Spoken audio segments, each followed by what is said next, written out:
Thank you so much for being on this episode for the Authority Magazine, How to Live with a Ravenous Thirst for Life. And today I have an exciting, amazing woman who is a world-renowned spiritual teacher, international best-selling author, philanthropist. You wear many hats, Lorna Byrne. Thank you so much for being here.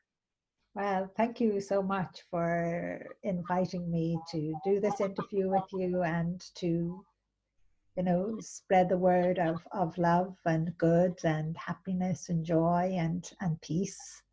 And of course, of the angels, of spirituality, because that's some journey we all need to take, each and every one of us.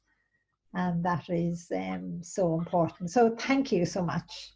Thank you. Thank you so much. I know you're very busy. So you believe that angels are guiding our lives, and they really help us remember who we truly are and to grow, right?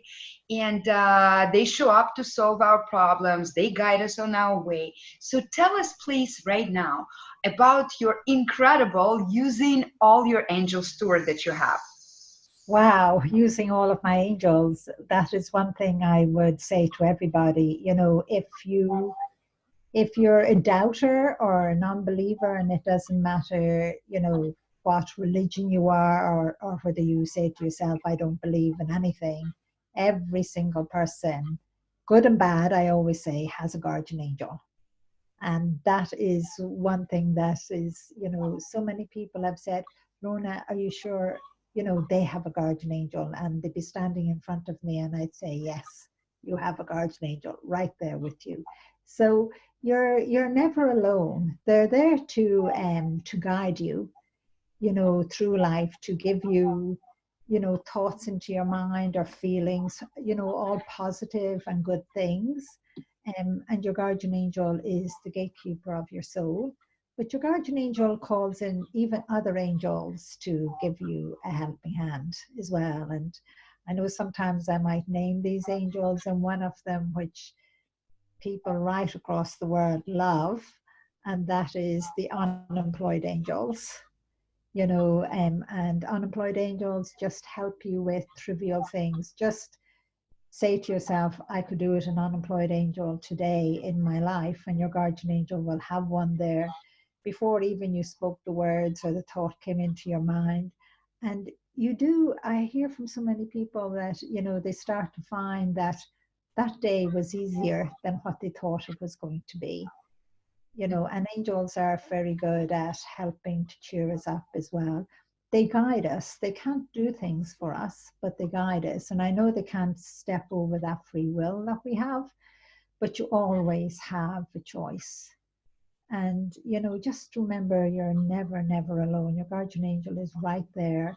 I've heard from even children, teenagers, young adults, older adults, and they would say, well, why weren't we told this long ago? Yes. That we all have a guardian angel. It would have made such a difference in my life. Absolutely. But everyone has. Thank you so much. Well, I read your book, Angels in My Hair, and I believe in this. I work with energies, so I feel all of this different energies and Good. themes. But I loved how you describe angels as different characters. They have personalities, you give them different names, and how they intervene, wine with all of the main plot, the main plot and the story. Tell us about how how do they look, how do they feel, do they really have different personalities, or just tell us about your experience with angels. What would you say? I know no difference. I don't know what it's like for everyone else not to see the angels as I see them, and not to talk to them in the same way and everything like that. But I believe that will happen for everyone. Everyone is in the world, are in search of spirituality. We're starting to realize that we're not just human beings, that we're spiritual beings as well. And it's for our soul to intertwine with our human self. And I know that will happen. And yes, I have to smile, but yeah, it's only when somebody says to me, you know, the angels have character, where I suppose in one way I never noticed that myself, especially as a child, because they always told me to keep it a secret and not to tell anyone. And being a child, I, you know, done exactly as they said. I never thought twice about it. And it, all of that happened one time, and I think maybe I was 2 or 2.5, and I was sitting in front of the fire with my little brother. I always called him my little brother, but he was older than me. And it was when our hands touched. It was like his hand went into mine and mine went into his. And there was such love, and sparks everywhere, just sparks flew everywhere. And it was that time that the angel said, you know, I must keep it a secret. I mustn't tell anyone. And it was at that time as well, they told me that my little brother had died before I was born. And I never questioned that, because he was about 5 playing with me in front of the fire, and he told me the fire wouldn't burn him, so he could have his back to it. I couldn't, you know, and at times, but you have to remember, I was only 2 or 2.5. You know, a young child doesn't question. And sometimes when my mom be asleep in the armchair, I would see him as an infant in her arms, you know, and that still moves me to this day. And of course, you know, I called my first child after I still call him my little brother, but he was born before I was, so I called my first child Christopher after him as well. Just angels, they do have characters like Angel Hostess, who I describe in the books, and even up to today, you know, he would remind me, you know, and still does today, as a, you know, one of these masters in a college, or, you know, with his long cloak on him, and, you know, a funny shaped hat, and sometimes he would be carrying a book, and, you know, like a scholar. Um, and at times he would be serious, and other times, you know, the angels would make me laugh. They would do something funny if I was feeling sad. You know, they'd make me laugh. And even Angel Jimison, you know, the gatekeeper of the earth, you know, that is calling out to us all of the time about how much our planet is changing, and that we are forgetting, you know, that it has been a gift to us all. But sometimes when we get a gift, we mistreat it, and I suppose that's what we have been doing. But he's always reminding us, you know, take care of the earth, do what you can, you know, any little bit will always help in that way. And, you know, the first time I was introduced to Angel Jimison, he frightened the life out of me. He is such a massive angel, and he had this, what I would call, you know, a staff, a big stick, and he tapped it on the earth. And I remember legging it into the house because I could feel the earth vibrate under me, you know. But he's a wonderful angel. It's very interesting. Sorry, go ahead. And, you know, the other one who, well, there's so many who impress me all the time. Every angel does, and they're all so different. And yet in one way they're all angels, you know. And I never see hierarchy, if that's the word. Mm-hmm. I'm dyslexic, so I can't always pronounce the words, and I know lots of people talk about that, saying there is, but the angels have never demonstrated that to me in the way that it's kind of like, you know, you sit there if I say so, or I hold the rod, or anything like that. And then of course Archangel Michael, you know, and some of the other archangels, but especially Archangel Michael. And many a times I just call him Michael, you know, just Michael. He's you know, such a friend. He's in my life so much, and yet he's there for everyone. And that I cannot explain, that I can't give an answer. I don't know how an archangel can be with everyone at the same time, if he has to be. you know, to me that is that's incredible. But Archangel Michael would often come and comfort me, and you know, bring messages to me as well, and go for a walk. And you know, many a time I'd set the table, you know, for a cup of tea if they were all there, you know, and we'd sit at the table and talk. And they, of course, couldn't drink tea, but I would be drinking tea. Angels are real, you know. Um, Sometimes at a talk, there might be a priest there, or a bishop, or a rabbi, or a minister, or there's so many other faiths. And one thing they always say, and that is, Lorna, we love the way you talk about angels, and that gives us permission to be here because you bring God nice and quietly into it. And I do have to smile at that, you know, the way that has happened. I talk about the angels, but I bring God nice and quietly into it. And they would often ask, which maybe just a few years ago, it started to happen. A priest first asked me, and then more started to ask me, Lorna, is God real? And I'd have to tell the listeners, yes, God is real. You have a soul. Each and every one of us has this beautiful soul that is pure love. You know, it's, you know, that spark of light, I call it. You know, it's so tiny, but yet so enormous. It fills every part of you and goes out as well. But it dwells within you. And again, that's why you have a guardian angel. And that is why your guardian angel is the gatekeeper of your soul. I've never seen anybody in the world without a guardian angel, because if I did, that would mean they have no soul. Mm-hmm. That has never happened. And it doesn't matter what religion they are or whether they believe or not.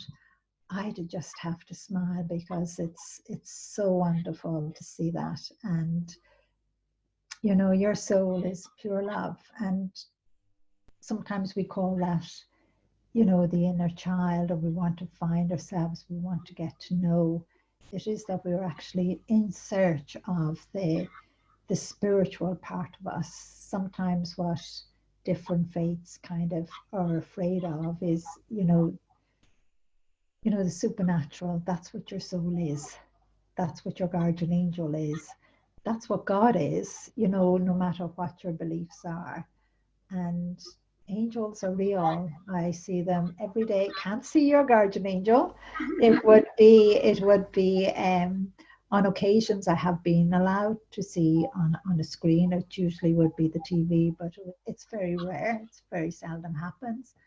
But I know if I was in the same room with you, sitting across from you, or even if I peeped in the door and saw you, didn't know who you were, I would see you sitting there talking to someone, but I'd see your guardian angel as well.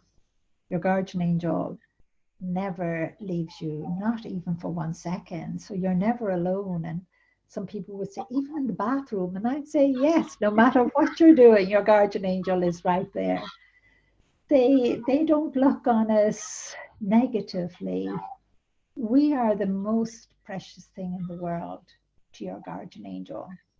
To your guardian angel, it loves you unconditionally. You know, to your guardian angel, you are the most beautiful person in the world. You are unique, you are perfect, you are everything. And to your guardian angel, it only has eyes for you. Your guardian angel has no eyes for anyone else in the world, just you. And I think, again, that is something that is so wonderful. I've had many teenagers coming up saying, Lorna, that has given us hope. You know, that helps me to feel good, that even if I'm not getting on with friends, or I've been hurt, at least I know my guardian angel loves me.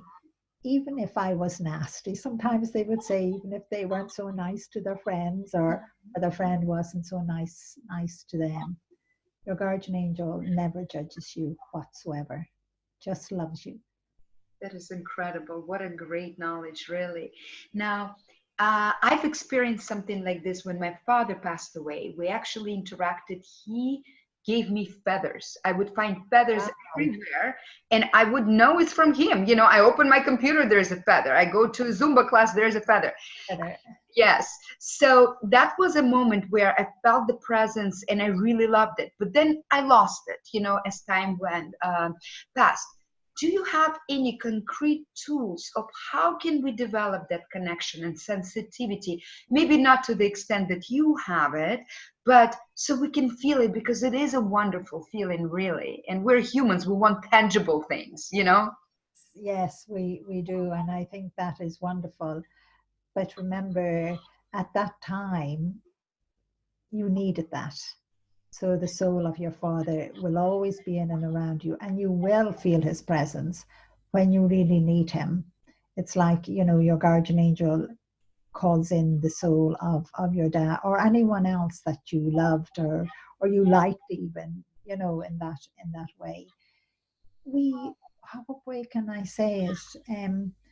I would just say to people, just become aware that you are a spiritual being as well, and it's kind of, you know, let your soul to be free, allow yourself to feel, allow yourself to see. I believe everyone can see, you know, and one exercise I have been giving people all around the world, and that is to try and get a glimpse of their guardian angel. And I remember when asking Archangel Michael, you know, how can I tell people how to do this? And he just looked at me. And then I just said to him, nothing complicated, please, because we want it simple. So he gave me three things, and they are very simple.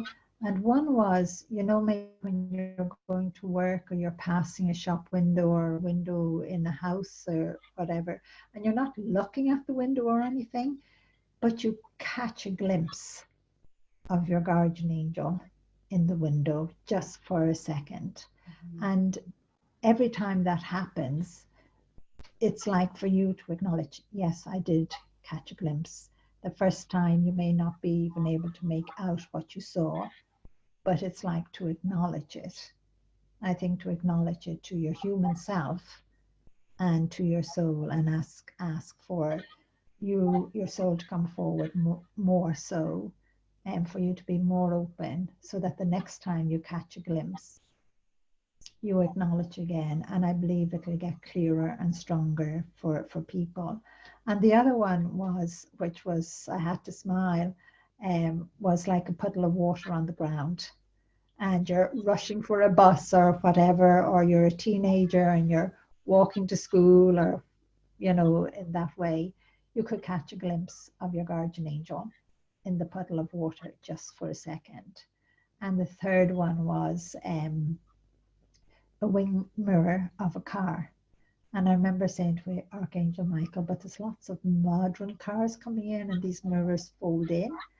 And he turned around to me and said, Lorna, there's lots of old cars in the world still, so it'll work. And I remember, you know, telling this, that, you know, again, if you're going to work or going to school, or you're a mother, you're going to the shops, and you could catch a glimpse just by, you're not looking, you just kind of go, oh, did I see something? And again, it's to acknowledge it. But I heard from this lady who said she was going to work, and she said she was conscious that maybe one day it would happen. And she said to herself, well, if it happens, great. You know, and she said she didn't think of it after that. This morning she was rushing to work. And of course, she did catch a glimpse of her guardian angel in a wing mirror. And she said, I had gone past it. I was rushing for a bus or whatever she was rushing for, and I was afraid I'd miss it. But I stopped after I had passed. I was so shocked. She said to herself, am I after getting a glimpse of my guardian angel? And she walked back to the wing mirror of the car that was there, and she looked into it and she saw nothing. And she looked all around to see, you know, is the mirror picking up any reflection at all, you know, and she saw it wasn't. and she told me what she saw. And I just had to smile at this. She saw the tip of her guardian angel's finger, you know, the nail. She saw the shape of it, everything. And she said it was just like gold, full of light. And it was so, what would you call it? You know, so bright that she realized as well that when she got the glimpse at that moment, she didn't really see the wing mirror, because the light of the guardian angel's finger took over the wing mirror. You know, she was able to, as she thought about it more, she was able to describe it more in detail. So if it can happen for her, it can happen for anyone. And I said to her, well, hopefully next time when it happens, your guardian angel will give you more of a glimpse than just the finger. But yes, people all around the world would often say, you know, I know there was an angel there with me, or they would say, I did get a glimpse of an angel. It's like, you know, sometimes the elderly would say to me, Lorna, I have seen an angel, you know, but they would say, I'll only tell you because if I tell anyone in my family, they'll think I'm going senile and put me into a nursing home. Yeah. So I think we have to be more open to the elderly. The younger have to be more open to absorb their wisdom that they can give us as well. You know, it's like the grandmother passing on the wisdom for her not to be afraid to say she saw an angel today. You know, we've got to make the children more and more aware. And another thing I love is, you know, when I'm doing the blessing after a lecture or a workshop, sometimes there'll be a family there with a load of children, and the younger ones, I would say to them, you know, do you know the name of your guardian angel? And most of them will say yes, and they will tell me. And the parents are standing there shocked. We never knew they knew the name of the guardian angel. But you see, children, Yeah. they don't see a reason why they should tell you. So parents should ask, should say, do you, by the way, has your guardian angel told you its name? And I know over throughout the world now, another thing I had asked was that when a mom is pregnant, you know, and the baby is born, don't just teach it mama, dada, you know, ask from the very beginning, how is your soul? How is your guardian angel today? Allow the child to be more open so that we can have a better world. You know, we need a better world. Our world at the moment is kind of, you know, topsy-turvy, but there's lots of good and positive things there. Absolutely. And sure, look at all the miracles that happen in my life. If miracles can happen in my life, they can happen in yours. Absolutely. Talking about the better world, you know that United States right now is rated number 18 on the World Happiness Scale. Why do you think it's happening? And does it have to do anything with perception or not, you know, being cut off from the angel world? Or what do you think? What is your opinion?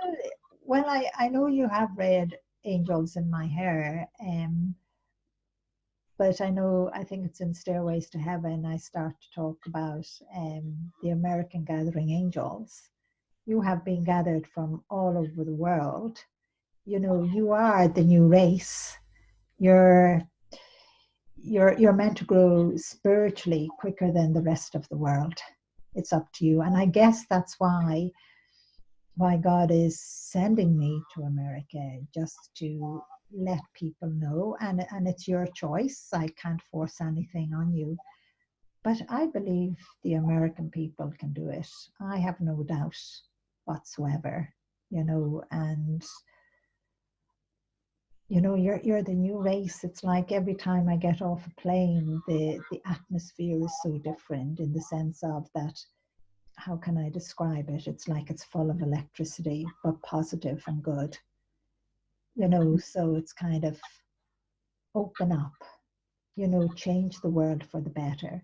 But I know at the moment in America, things are kind of up and down. So I would just say, love each other. Don't judge. Like one thing when I'm doing a workshop or that, and the angels would say to me, Lorna, tell everyone to stand up. Give everyone around them a hug. They don't have to know them. And say to them, I love you. It's one word that is so, so powerful, and we don't say it enough. We need to say it more. Absolutely. Thank you so much. I'm going to have two more questions, okay? I know you're Okay. I hope I haven't been talking too much. Oh, you're wonderful. Thank you so much. I love listening and reading. You're such a great storyteller and also just such an inspiration. So my segment in Authority Magazine is called Living with a Ravenous Thirst for Life. And for me, ravenous living is accepting life with all of it, ups and downs, and not only being in the positive necessarily state and only concentrating on the positive side, because negative gives us a lot of inspiration and transformational work. What is for you to live with a ravenous thirst for life, and how can we accomplish it? Wow, what a question. I believe we all have that inside of us. Even when we're down or sad, we still have that inside of us. I have seen it so many times. And I think it's something that we need to remind ourselves to live life to the fullest, to enjoy every single moment, even if it's someone is giving out to you or running you down, or you haven't won that race, but you must enjoy that race. It's very important for us to enjoy everything, or even when we're cold, or even when we're hungry, to feel that, to enjoy it. That's feeling life. That's that word, the ravenous for life. It's everything. It's as you said, the positive and the negative, and we need both. They both help to guide us. Like some people would say to me, Lorna, life is so hard on you. I would never change one thing of my life, because I wouldn't be who I am today only before I went through everything that I have gone through, and we need to have that zest for life. And that's one thing I think in the world today, everywhere, it's lacking. And people are saying they're bored, they're giving up on things instead of saying, let me try this and see how I do it. You have to remember that each and every one of us are unique, and none of us can do something like someone else. It's like I can't be you and you can't be me. And in one sense, we're not focused on living life, feeling life, that ravenous, I can't even pronounce it properly, that we're just so focused on what someone else is doing, and we think they're successful, they do that better than me, but they don't do it better than you. The way you do it is completely unique, and it's full of its own life and its own positiveness. And I think we're forgetting that. It's like even loving a pet. No one can love your pet the way you love it. No one can grow that plant the way you grow that plant, or that dish you cook. 3 other people could cook the same dish, but they'll all taste different. They won't taste the same because you're putting your life into that, your ravenous into that, and you should never compare yourself to anyone else, because you are unique, you're perfect. Live life to the fullest. It's like if it was lashing raining out there and you feel like going out into the rain and stretching your arms out and just feeling it and getting yourself soaking wet. Enjoy it. Feel life. We have, even children are not allowed anymore to feel life. I remember a little story, I'll try and keep it short, but I remember a young man being in a horrific accident and losing some of his limbs, losing, you know, so much of himself physically, that he was fighting for that ravenous of life to live. And why should we wait for something tragic to happen to live life? Go and live it.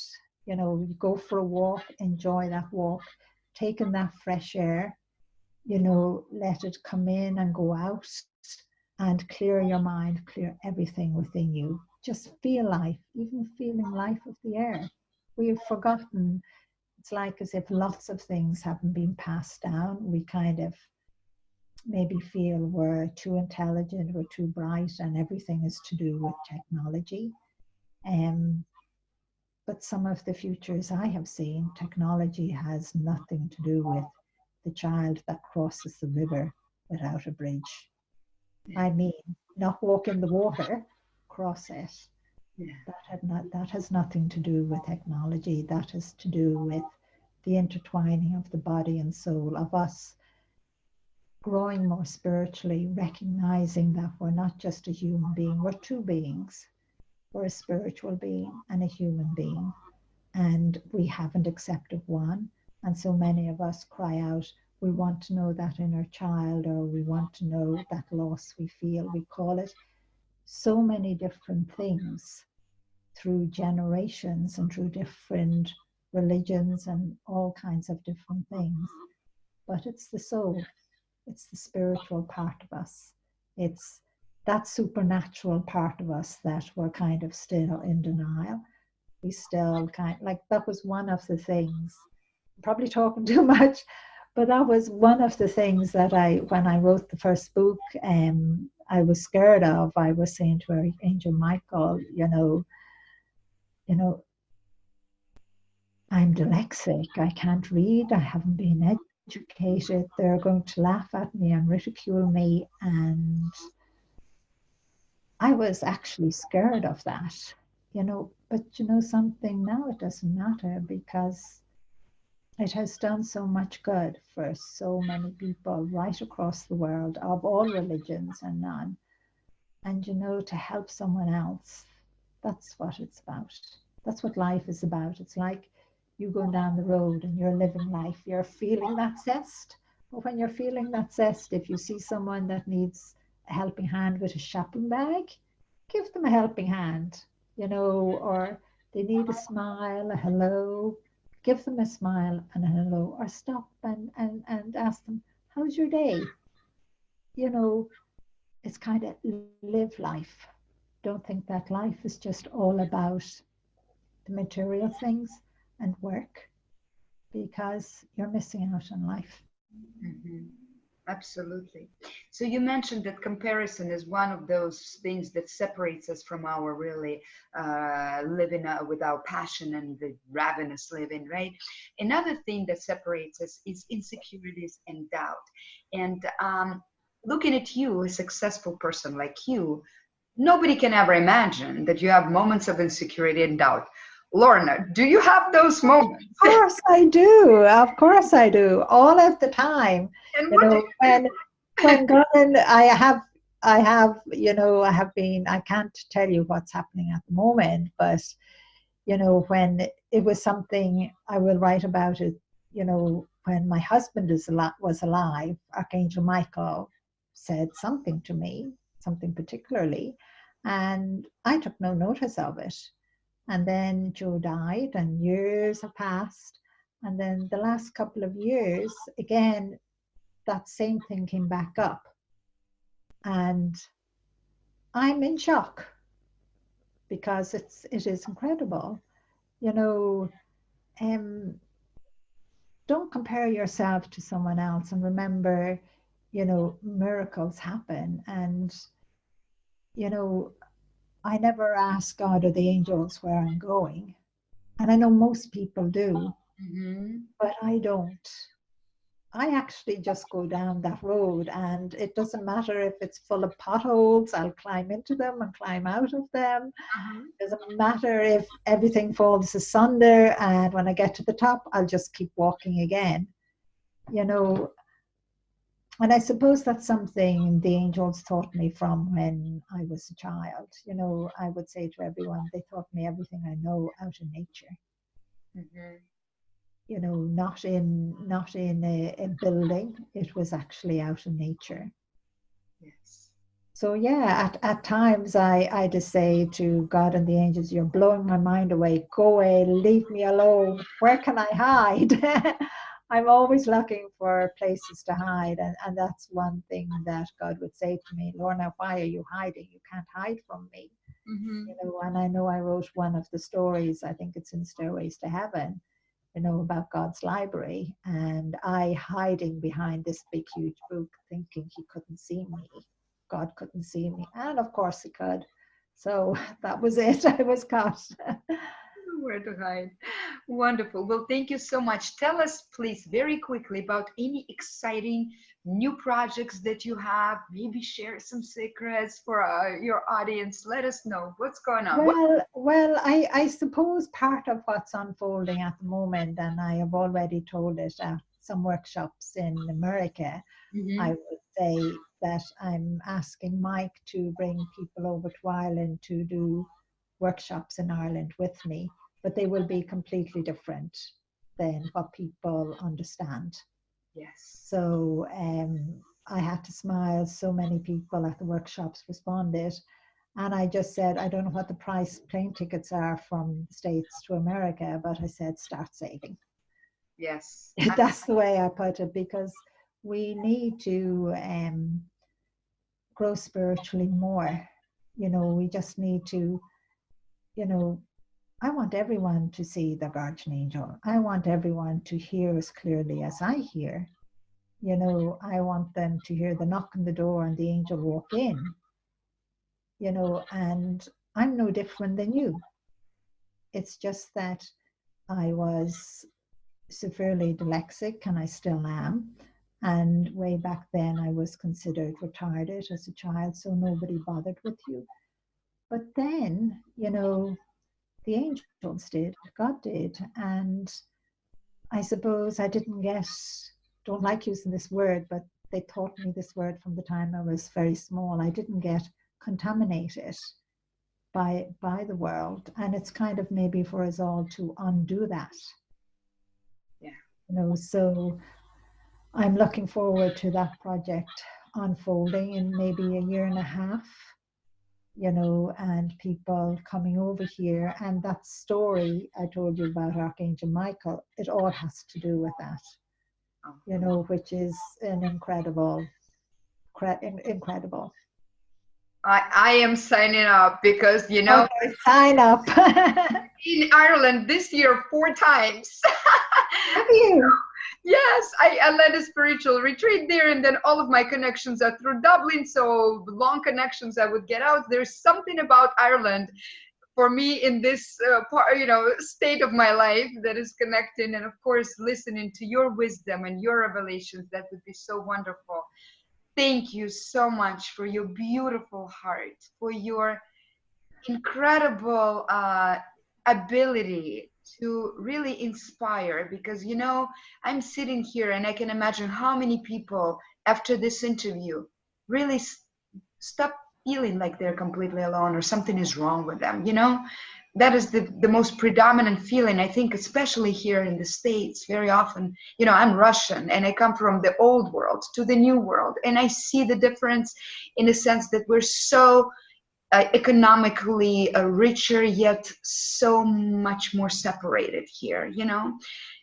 So we need Well, to think about. I have to say thank you very much for having me on your show, but I think every American should remember you are all chosen to be part of the new race, and that is why you come from all over the world. So let you all hug and embrace each other. You are all Americans, and you're meant to be the ones that open that gate. I know God and the angels have been sending me over there, and I know lots of you will come here to Ireland, but we're, the whole world looks in on America. We look in on you, but I think you all have to start to look out as well. you know, you're a brilliant people and you are extremely spiritual. You just maybe don't quite believe it.